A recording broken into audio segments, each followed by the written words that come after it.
Governor Healey, it's good to see you. Hey, good morning. Hey, Governor Great to Healey, be here. Great to see you too. Pretty good Great timing, to see you huh? too. Well, Governor, lots of people who are Democrats who are not big fans of Donald Trump are very happy today. What do you think about the election results? I mean, that's what last night was about. Across the board, in state after state, from California to Georgia, New Jersey, Virginia, Pennsylvania, to Maine, voters said they don't like what Donald Trump is doing. It was a referendum on their dislike of how he's handling the economy. It was a statement about what a lousy job people think he's doing around things like costs. I mean, we're focused on affordability every day, and I think that that's so much of what the races were about. It's happening at a time where Donald Trump is continuing to make life harder and more expensive for Americans. And last night, the voters, I think, sent a resounding message rejecting that and that they need to see something different. It was a great night because he's got to, I just think about all that's happening right now and the terrible things that are happening to our economy, to Americans around this great nation. And certainly we've seen the impact in Massachusetts. And last night was just, I think, a resounding rejection of Donald Trump and what he's been about. And also just great candidates. I'm particularly excited about my two new governor colleagues. Yeah, that's right. Really, really great. So it was a really important night. You know what?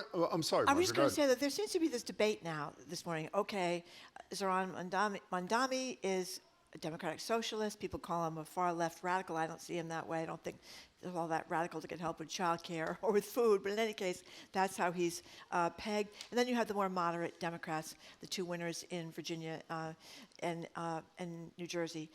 So is there this battle here between both sides, the soul of the Democratic Party, do you think? No, there's no battle. And those are pundits and others who are self-interested in creating the specter of some battle. Look, this Democratic Party, it's a big tent. And I will tell you what the through line is through all of these elections. It's affordability. Yep. All these candidates focused on what they were going to do to lower costs, to make life easier and better for Americans right now who are struggling with the price of groceries, health care, energy costs. And that's, what came through loud and clear to me in each of these elections and what each of these candidates ran on and stood for. And that is a really important message to the President of the United States, who right now is continuing to starve Americans by withholding SNAP, and also a message to the Republicans.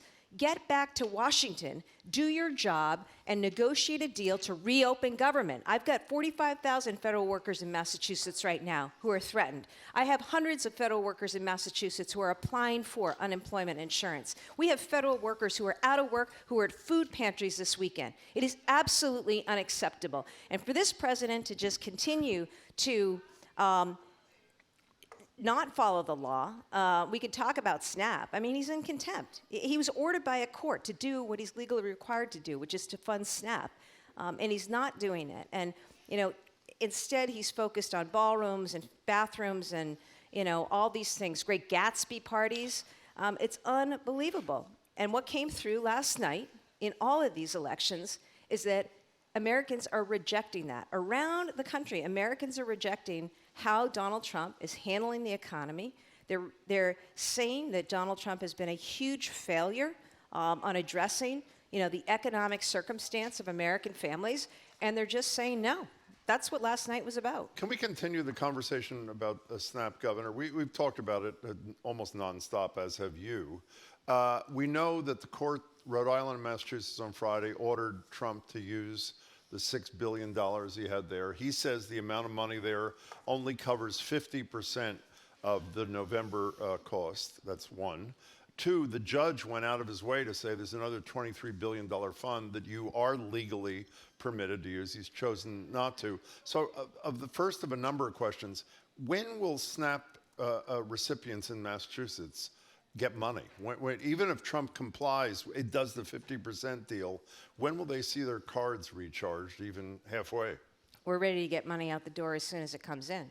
Do you know when it's coming in? No. And this is, just to zoom out for a minute, Jim, SNAP is food assistance. It's provided to Americans, predominantly seniors, older folks, people with disabilities, and children. That's who your SNAP beneficiaries are.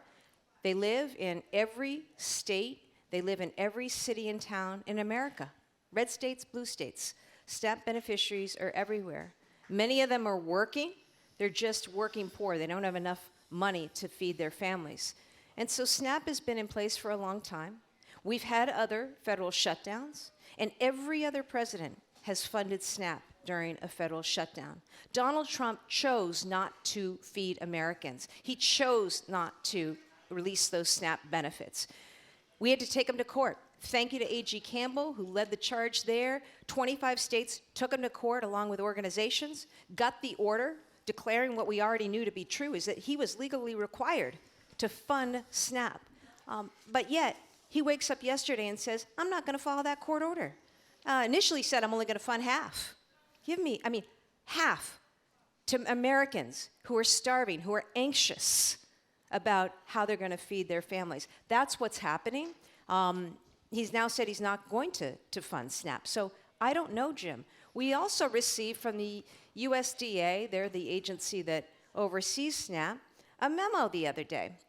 The memo said that here's the guidance we want you to use for SNAP distributions. It was so convoluted and messed up, I think intentionally so, because they are doing and seemingly to find every which way to deny relief to Americans. That's what's happening right now with Donald Trump. That is what is going on with this federal government. It's all the more reason people need to get back to Washington and reopen government. In the meantime, Jim, I just want to say, having spent time at food pantries all weekend, I am so grateful to the people of Massachusetts who in their hearts know that this is wrong. The number of donations in food, in money to food pantries, to food banks, thank you so much. United Way's got a response fund. United Way, Mass Bay, go there online. You can make a contribution. They're getting money out to organizations to help them purchase food. I think about our small grocery stores, our retailers who are also suffering because they're not getting the SNAP revenue from customers that they're used to. This is a terrible, terrible situation. And, you know, it's not just SNAP, Jim. It's not just SNAP, though people need to know in Massachusetts that 1 in 7 people in Massachusetts are on SNAP. 1 in 7, maybe 1 in 6. There are neighbors. People. There are coworkers, right? They're people that you see at daycare or at church. These are your SNAP beneficiaries. I was in Salem on Saturday, and you know, I asked a group of volunteers, some of whom were there for the first time, and I met this one woman who was showing up for the first time, and I said, "What brought you here?" And she said, "When I was growing up here in Massachusetts, I was on SNAP."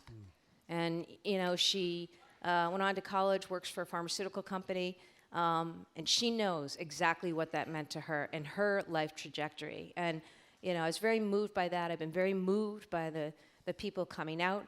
But make no mistake about it, this is wrong. This is Donald Trump's decision. This is the choice that he is making.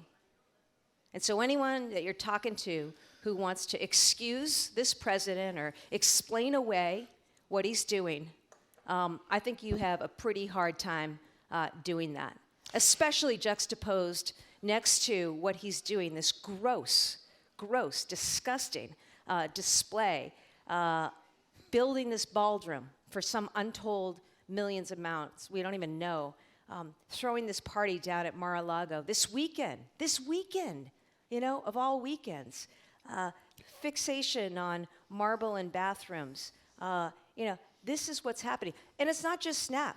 I'll tell you what else is happening. 1 million residents in Massachusetts denied SNAP. Another 300,000 residents in Massachusetts denied heating assistance funding right now from the federal government.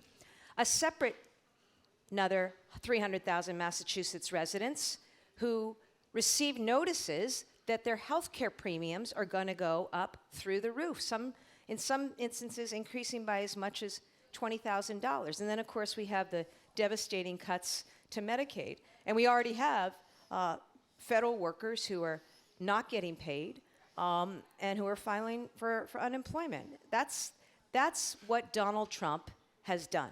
And those Republicans need to get back to work and reopen government. I mean, do you know that Mike Johnson, he's the Speaker of the House. He has only called the House into session 12 out of the last 100 days. He sent them all away because he's afraid to have that woman from Arizona sworn in, right? So he's keeping them away from D.C. So for those who say Democrats need to, get back and negotiate, Democrats are there. They're in D.C. actually trying to do their jobs, but they're there by themselves.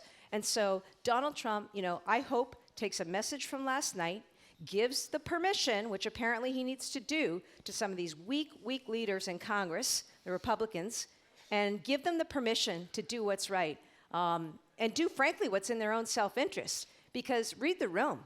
Americans spoke loud and clear in red states and blue states last night that what Donald Trump is doing, the lousy job he's doing handling the economy, is not working for them.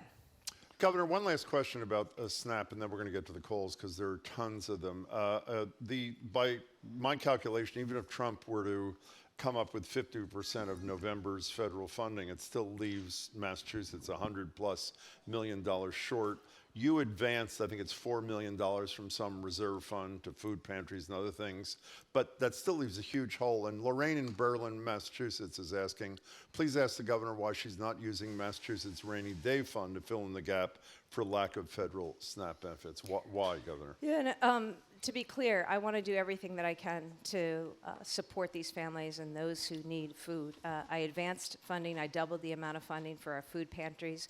We work together with others to stand up that United Way site. I've been all over asking people to continue to give and support our food pantries and food banks. SNAP benefits are about $220 million a month coming into Massachusetts. We cannot begin to make that up. I just laid out, the other things that are coming. SNAP ran out last week, Saturday. LIHEAP ran out Saturday. WIC runs out in another week. We have other programs, funding coming in that is running out, has run out dates because of the shutdown. Head Start. I had to advance money the other day to Head Start in order to keep 2,000 little kids in childcare the other day. If I hadn't done that, they wouldn't have had childcare. 2,000 of our littlest kids in Massachusetts would have been without childcare. So, you got to look at the whole picture of what's happening, including these devastating Medicaid cuts. Trump and the Republicans have taken $1 trillion of funding out of health care. That has a huge impact on states all over the country. So I am trying to do the best I can to manage the situation. It is absolutely unnecessary. It's totally unacceptable. But no state can come forward and replace what the federal government has taken away. And the federal government, Trump was also very clear, nobody's going to be paid back. That's also what they've said, nobody's going to be paid back. So the level of cruelty and callousness is something we've never seen before. And again, I think it's why you saw so many people take to the polls last night. I mean, record turnout in places because people are just absolutely fed up with what's happening. Let's go to Bob in Braintree. You're on with the Governor of the Commonwealth, Maura Healey. Welcome. Good morning, Governor. How are you? Good morning. Governor, could you share about your defense initiative that you revealed, I think it was last month? Oh, yeah. Look, as your governor, and we've got an economy right now and a state that is #1 in the United States for innovation, for education, for healthcare. We lead on a lot of metrics. As you know, we've been hit hard in some of our sectors when Trump has decided to take away funding for NIH or NSF, and these things are so important to funding research and science and discovery in our state.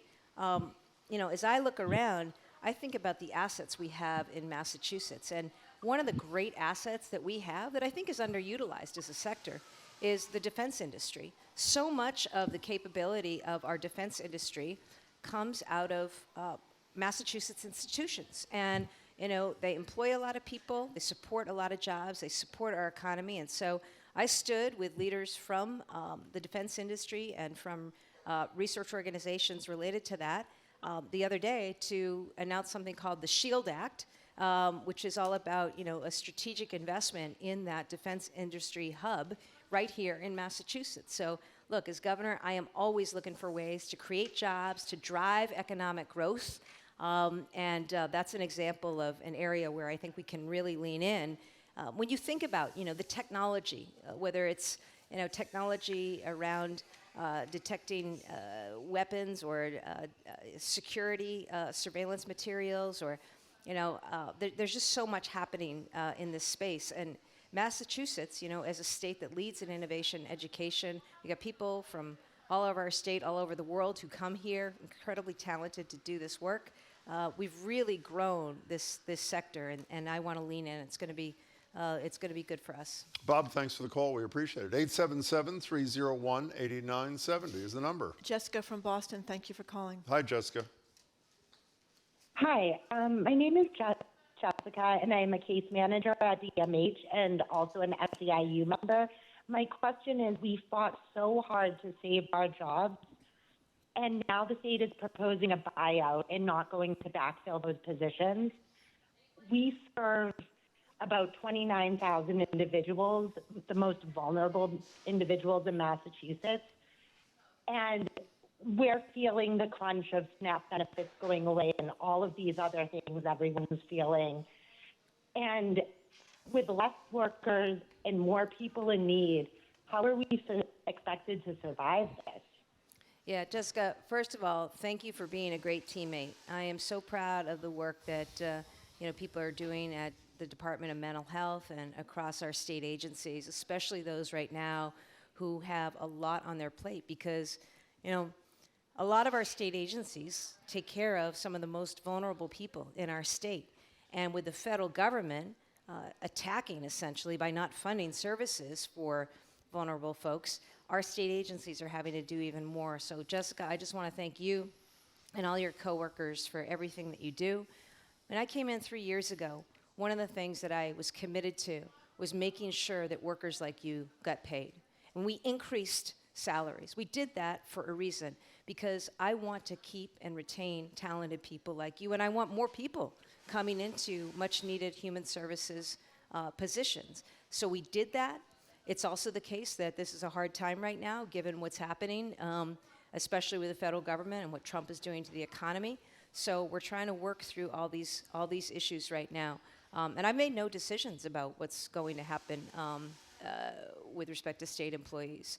But, it's something we're trying to manage, and, I am trying to do everything. If we can't take care of people, we can't take care of people unless we have the people to do that work. So I'm very mindful of that. And again, thank you for all you do. Jessica, thanks for the call. We appreciate it. Governor Healey, there's been talk today among the Democrats, supposedly 12 Democrats, I think fewer than that are needed, to vote to open up the government with a promise that President Trump will, and the Congress will have a vote on health care benefits. So do you think the Democrats should do that, or should they wait until the Republicans negotiate on health care benefits? I don't know anything about the specifics of that.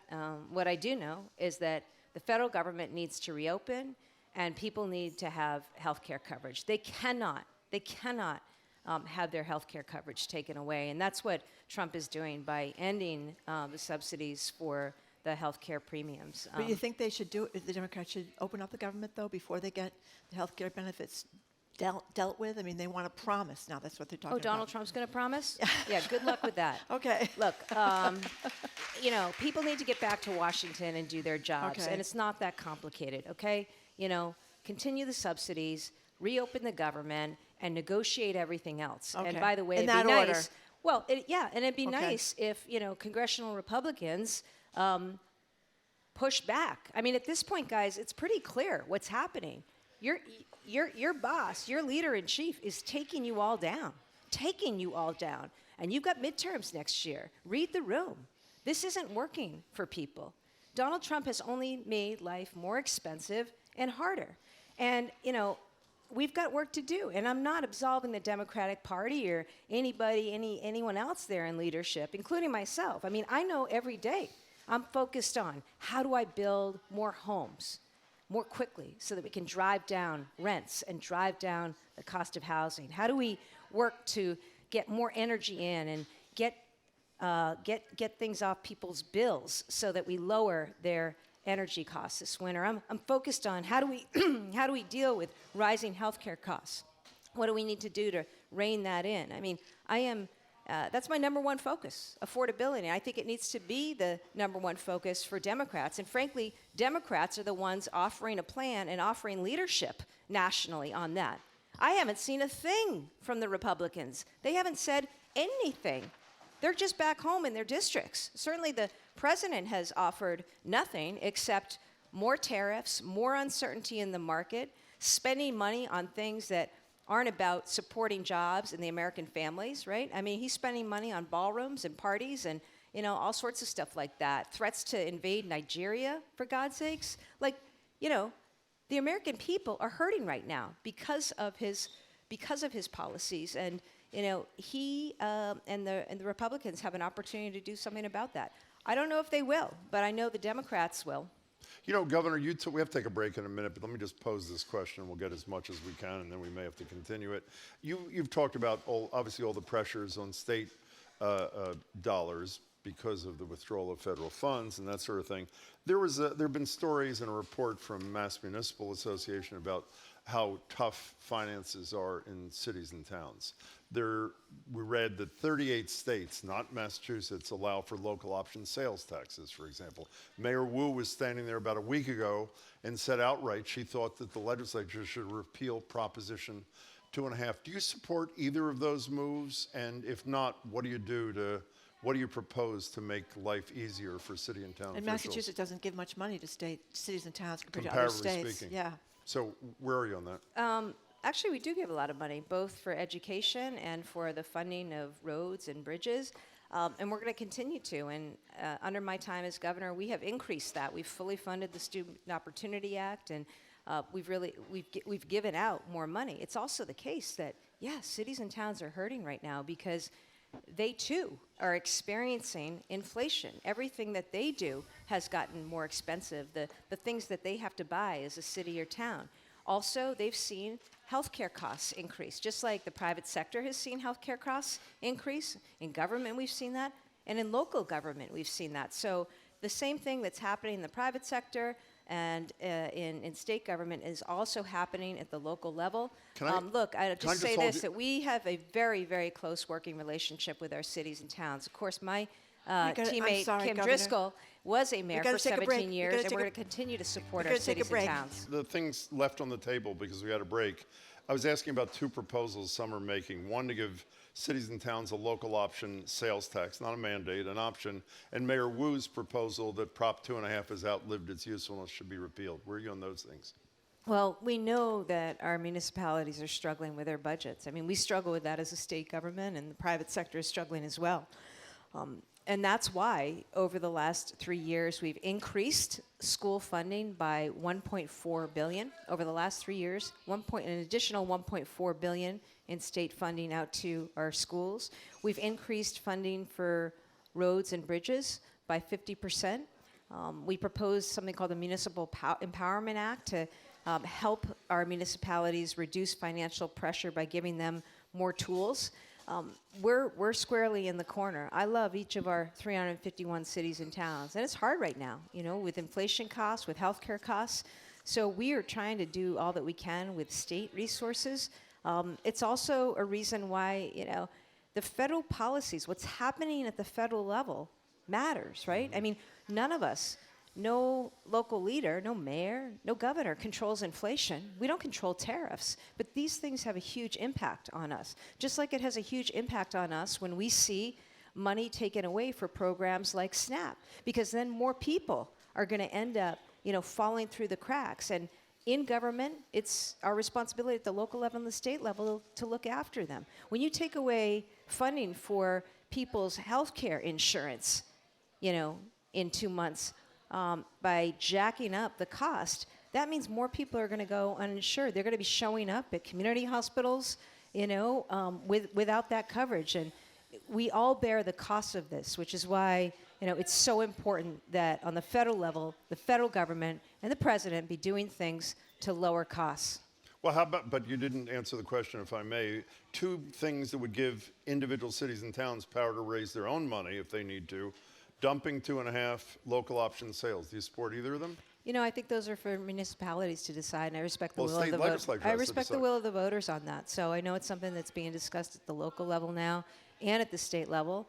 I'll review anything that comes my way. I'm also making what I think is a now point, like a now point. We need to right now make sure that federal funds are flowing, that the government is reopened, and that Donald Trump changed course from the terrible job he is doing managing our economy. Let's go to Rochester, Massachusetts. Damien, I think, is your name. Damien, welcome. You're talking to the governor. Governor, good morning. Thank you for taking my call. Good morning, Damien. Quick question for you. The federal government has really shown that it's capable of handling health care. The Republican Hey, Damien, we have a horrible connection. We're going to put you on hold, and we'll take one other call. And if you move around your house or your office or wherever you are, we'll try to go right back to you after Joe on the road. No. Joe, you're Shout out to the South Coast, though. I'll be down in New Bedford later on today, actually. Joe on the road. That caller just disappeared. We did not cut him off. Joe on the road. You're on with the governor. Welcome. Hi, Governor. How you doing? Hey, Joe, how you doing? Good. I just had two questions. Maybe you can choose which ones you want to respond to. Go ahead with the So- questions, That's nice. Joe. That's more choice than Jim gives me. The first question, what is being done to address the fraudulent ballot initiative to recriminalize marijuana going on in the state right now? And the second question is, what would you say to people who feel like you're not doing enough to combat ICE? To combat ICE? Yes. Sure. So on marijuana, look, cannabis is here in Massachusetts, and I want the cannabis industry to work well for our state, to work well for our economy. And my administration stands ready to work with the Cannabis Commission on that. In terms of what ICE is doing, Joe, you know, I have spoken out about this in the strongest possible terms. I have supported the litigations opposing ICE actions in states around this country. I have been clear that I am the Commander-in-Chief of the National Guard, and there is no need to send troops into any state in this country, that's all political theater. And I have talked about the plight of so many in Massachusetts who have seen their parents and their sons and daughters and their brothers and sisters, their coworkers, ripped from our communities, taken from our streets by ICE agents, folks who are law-abiding, paying their taxes, many of whom have lived here for a long time, and it's not what should be going on. And I've said, look, I was AG and a prosecutor. If it was actually about going after violent guys and taking them off the streets, 100% support, have my support. But that's not what is going on. That is not what is going on. Unfortunately, you know, the courts right now have a lot of control over this. I think it's really important, Joe, that people, and this is what I encourage people to do, continue to film, continue to document, continue to share the stories about what's happening. Because in addition to people being fed up with how Trump is handling the economy, polls show people are fed up with what he's doing with ICE and how he is abusing ICE and how he's trying to weaponize ICE for his own gain. People are fed up around this country.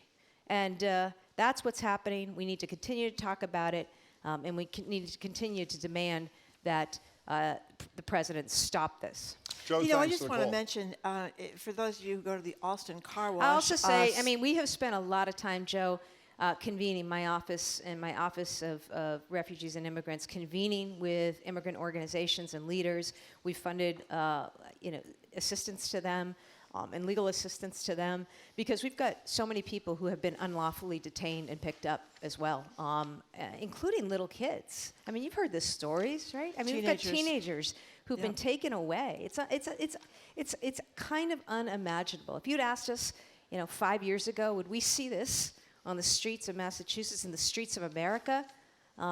Masked agents? No,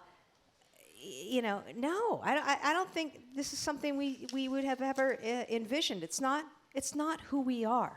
It's not who America is. Well, I just want to mention that 9 people were just detained, and as far as the people there knew, they all had documentation, but nonetheless, Yeah, they had were not- documentation. The Allston car wash. The car wash. Mostly I've women. been to that car wash. It's a great car I wash. used to go A there when I lived in spa Brookline. for your car. That's what we Yeah. call it there. And the 9 women that are mostly women that clean the inside of your cars, they hauled off. Yeah. And we don't have any answers. And of you know course. what? How many of them have kids today who are without their parents? Well, that's exactly Think right. about that for any of us who are parents. Can you imagine the trauma? See, we're going to be living with the effects of this for some time, and I'm confident that in Massachusetts we're going to take care of one another, just like we're going to try to take care of what's happening with people's food needs. But, the depths of this trauma and the destruction that he is bringing upon so many people, upon so many communities, upon industries in our economy. I mean, you just go right down the list.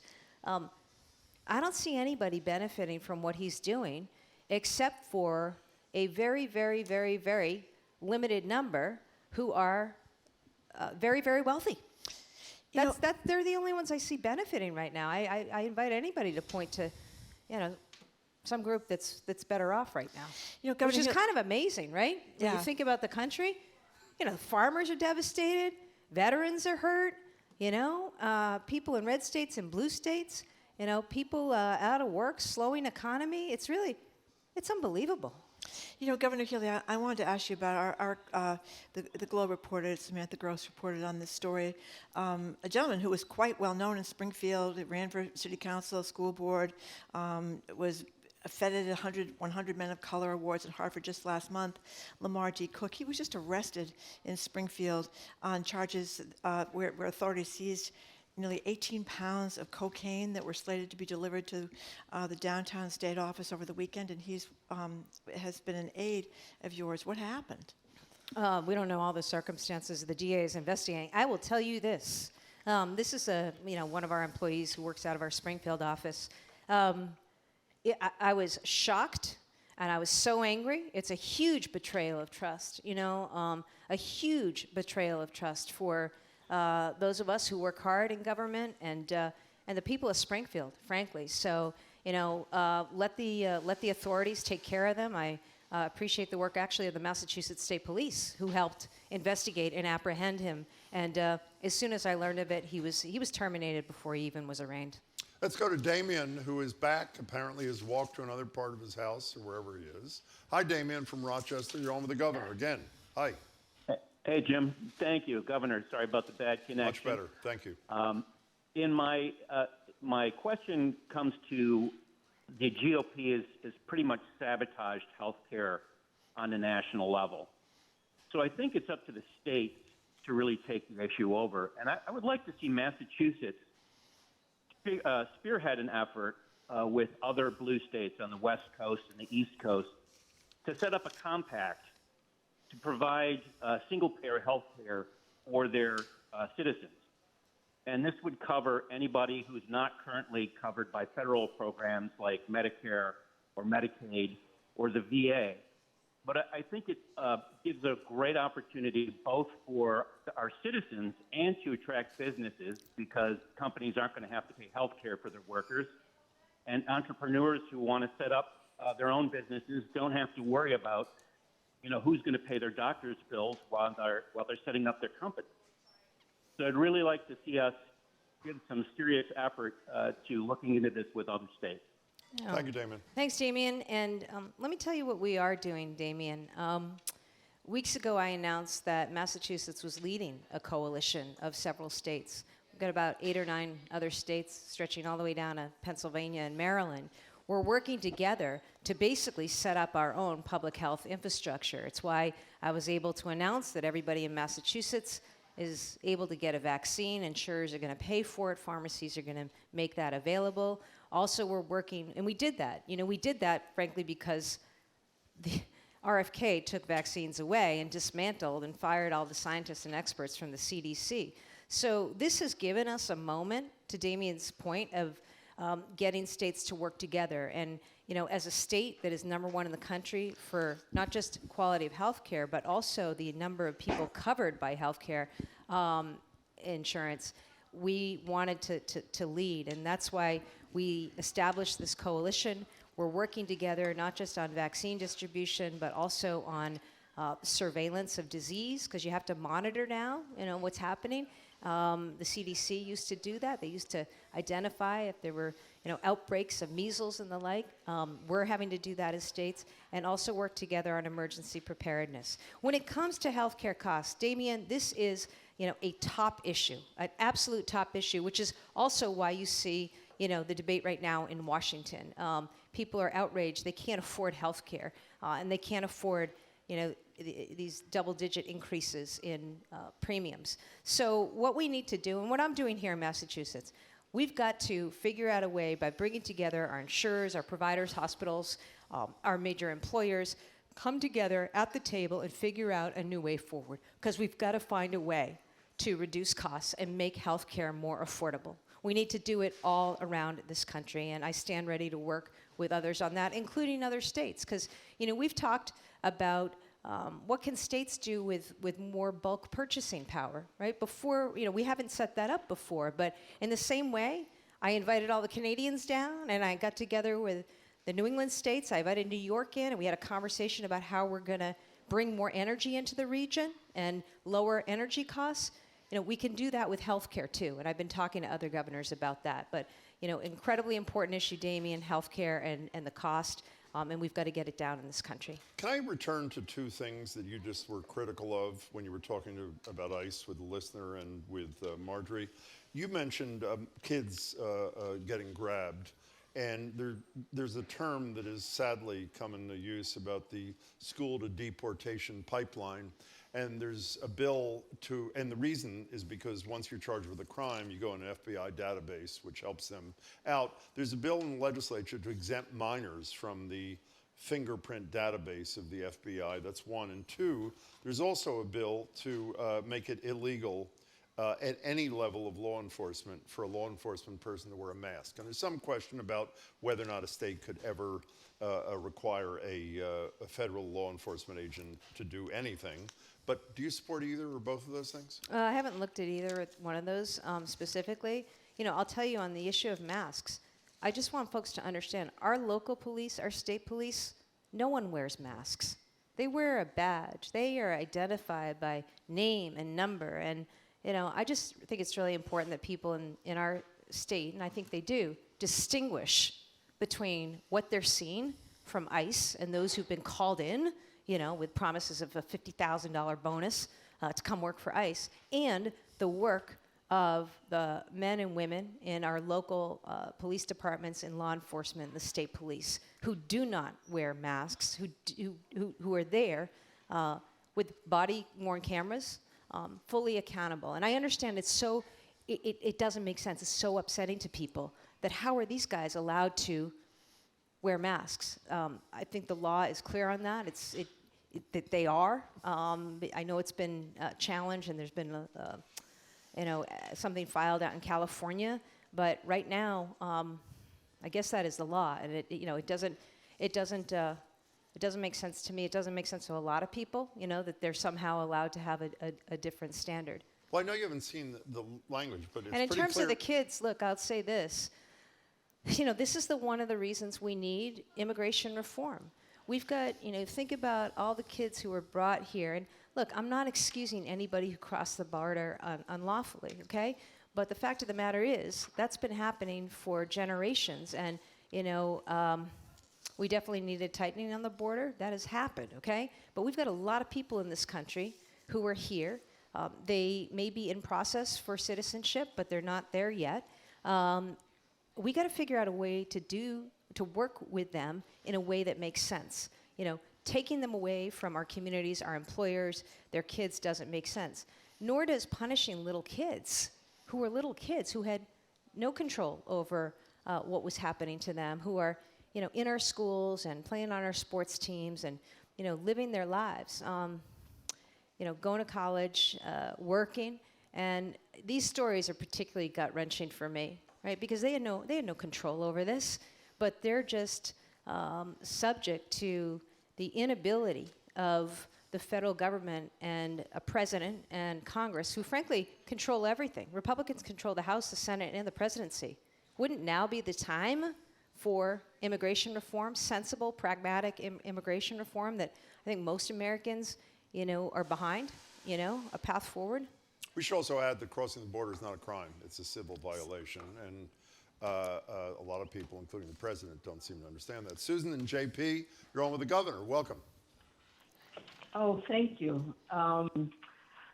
So I'm trying to figure out how we can defund Trump. And one thought was by having the nation's governors put a vote to the residents where all employers withhold federal taxes from the IRS and to use that money to fund the federal services within our state. Susan, thank you for the call. What do you think? A lot of people think we should secede, Governor Healey, and then or the blue states pay a lot more money in, and the red states take a lot more money out. That's been the case historically, right? And I understand people's, absolute frustration with paying money in and not getting money back. And now we're seeing the targeting of blue states. I mean, it was bad enough they came after our colleges and universities. They came after our teaching hospitals and our research institutions and, our scientific research-based organizations. And now they're trying to target other funds, for whether it's transportation infrastructure, you name it. I mean, he said that he's going to target blue states, right? So I completely understand people's disgust with that, and also, wanting to do something about that. We're fighting back in court on all of this. We're finding ways to work together, band together as states, and governors are in active conversations on a lot of fronts. I think, more to be continued on some of the things that you raised, Susan, but I certainly appreciate the sentiment and where you're coming from. And, we've got to fight back in all possible ways. If you weren't the governor, would you support what Susan just proposed? I don't know enough about the mechanics or logistics of it, Jim, how that would work We operationally. we just don't send them any money. I certainly, look, See what they do. Yeah, I Can't arrest us all. it's awful what President Trump is doing. And, I say that as, I just say that as a resident, as an American, I've got a D next to my name. But I think I know a lot of R's and independents who, don't see this making any sense, at all. Because, he's making America weaker. I think about just, check this out, Jim, right? When you defund research in Massachusetts, that leads to great places like UMass Medical School or, UMass Lowell or the UMass Amherst system or Dartmouth. They're having to lay off people because they can't fund these graduate students and postdocs. And UMass Medical School, I look at UMass, they've had 2 Nobel laureates in recent years come from there because of life-saving cures that they developed at our public research institutions. The RNA guys. So what's happening? Yeah.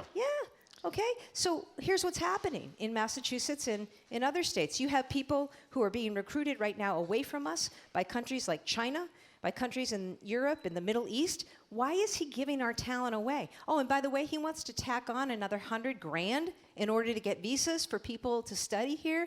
I mean, we want all the world's talent coming here, staying here, growing business here, growing families here. That's what I want. And he's just driving everybody away, driving talent away from America, not just Massachusetts. By the way, it's why I'm proposing this investment in science and research, $400 million to, support our economic infrastructure here of science and innovation.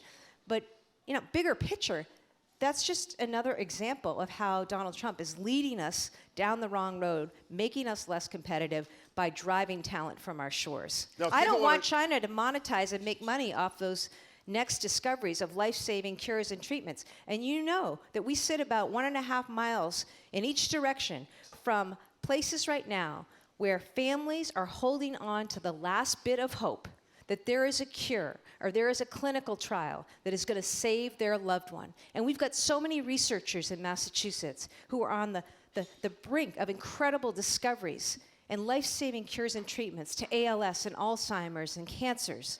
And to know that Donald Trump has taken that hope away, it's awful, right? It makes no sense. So we got to push back, and we got to push back hard and demand more of the president and of leaders in Congress. If people want to learn more, just about this, it's called the DRIVE Initiative, right? Yeah. Yeah. Okay. Discovery, check it out. research, innovation for a vibrant economy. Google it. Very Is important. Tom- 1 in 10 research jobs in the country are based in Massachusetts. 1 in 10. Is Tom still here at the library? Come on up, Tom. Come to the library and ask your microphone and ask your question of the governor. Hello, Tom. Thank you for joining us. Morning, Governor. Good morning, Tom. Morning, Jim. Hi. Morning, Hi. Marjorie. Hi. How are you? I pray for you, Jim. You do? Somebody's got to, You're right? getting beat up all day long. That's over there. horrible. I can handle it, I think. But go ahead. So What's the question? a specific problem is I'm trying to get a check from the unemployment office reissued for my daughter. This goes back to COVID days.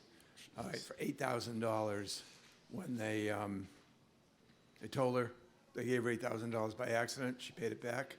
And then they reissued the check. She was moving, got to Misplaced, couldn't get through to the call lines or anything to get it reissued. Anyway, long story short, she's banging up against its policy not to reissue a check after 1 year. Okay?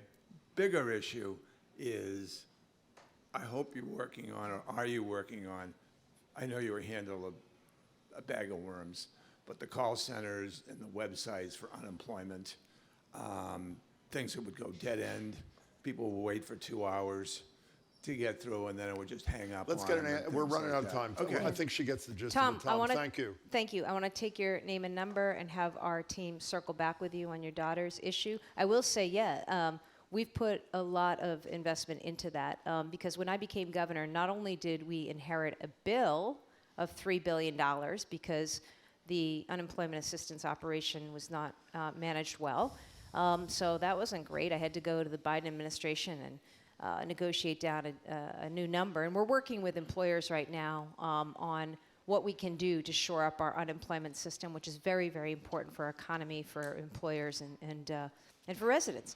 So we're doing that. We've put new investment into resources for better call centers, better activity there, better resources to deliver assistance to people. And it is much improved, but we'll take back your daughter's specific situation and see what we can do there. If you give your contact information to our colleague Nicole, Tom, she'll share it with the governor's office. Thank you. Right to your, no, in that direction, right there. Thank you. Thank you, Tom, for your call. So we only have a minute left, Governor. Anything upbeat you want to talk about?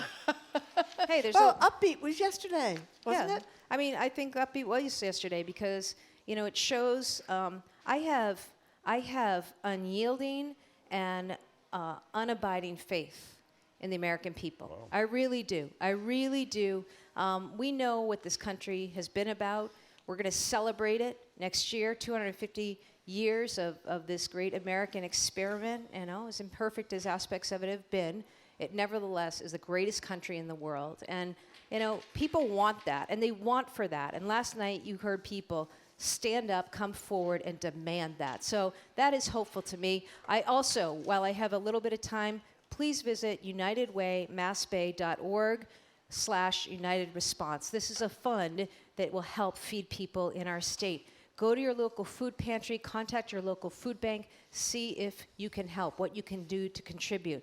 Also, if you are out there right now listening, or you know someone out there right now who needs food, call the Project Bread hotline because they are about finding food for people. I'm going to use my last seconds to say that because we have got to take care of people in our state. And as governor, I'm going to look to do that. Governor, it's good to see you. Thank you so much for your time. Thank you Maura very Healey. much for coming in.